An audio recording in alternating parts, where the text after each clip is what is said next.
The most beautiful thing I've learned is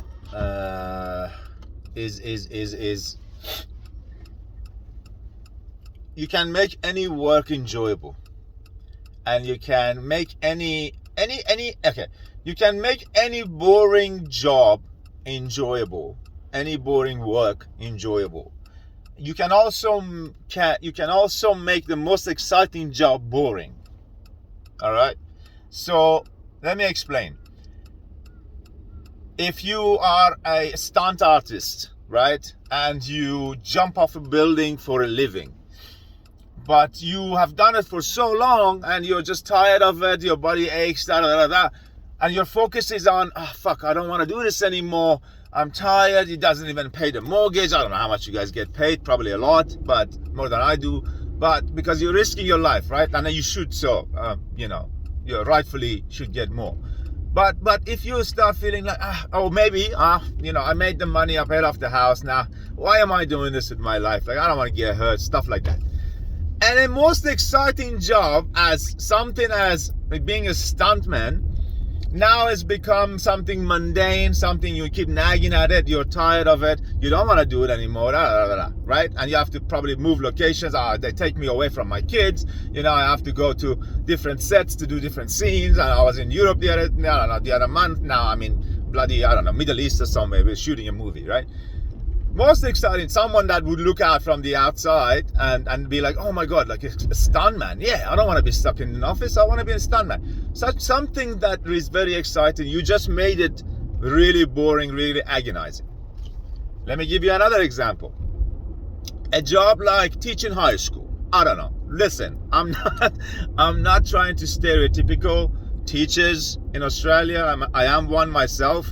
But let's say in the world, like in every movie you watch, I don't know, there's a bad teacher and she's boring, and I don't know, the kids are detached and the kids are yawning in the classroom. Imagine that, right? Let's say teaching high school kids is a boring job. Day in, day out, you have to teach the same curriculum, you have to talk. There's granted a lot of people that love teaching, obviously, including myself. But so pretty much. And then you look at it that way, everybody looks at it as a boring job, let's say, right? Now, let me tell you what happened with me. I was one of those teachers, right?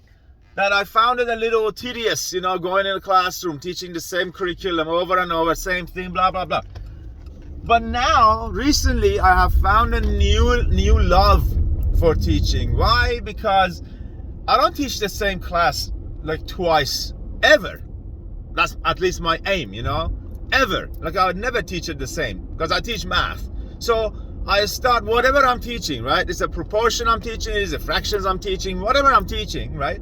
I try to connect it to a life, like a real life scenario. And most of the time, the kids, as I walk in, they're teenagers, they're happy in their own world. They will create something that resembles, something that I can use in terms of proportion. I don't know. They're like really fighting each other or like swearing, and I'm like, okay, keep it proportional, guys. What's the proportion here? Like, and then they're like, what the fuck is proportion? I'm like, okay, this proportion you don't know, you dumb little teenager. I love my students. I call it dumb because I used to be one of you guys. I love my students. Listen, okay, I tell him, listen, so this is proportion, let me tell you. And then I started, and then now I just made, like, I don't know, a typical boring job as a teaching at high school for myself an extremely rewarding and enjoyable job, because I go there and I have fun with these kids. That's what I get paid for, ladies and gentlemen. And thank you very much for your tax contributions, because it pays my bills. All right, that's the point. Make a boring job enjoyable. Make the most enjoyable job boring. It's up to you. And just shift your focus. I'm not trying to be, assholish and be like, I'm above you and I'm trying to give you advice. I'm not. I'm figuring out this thing as we go. I go forward. We go forward as a collective. And I just want to share. I just want someone to listen to this and be like, oh wow, that's a good idea. Or if you think it is, all right. Adios.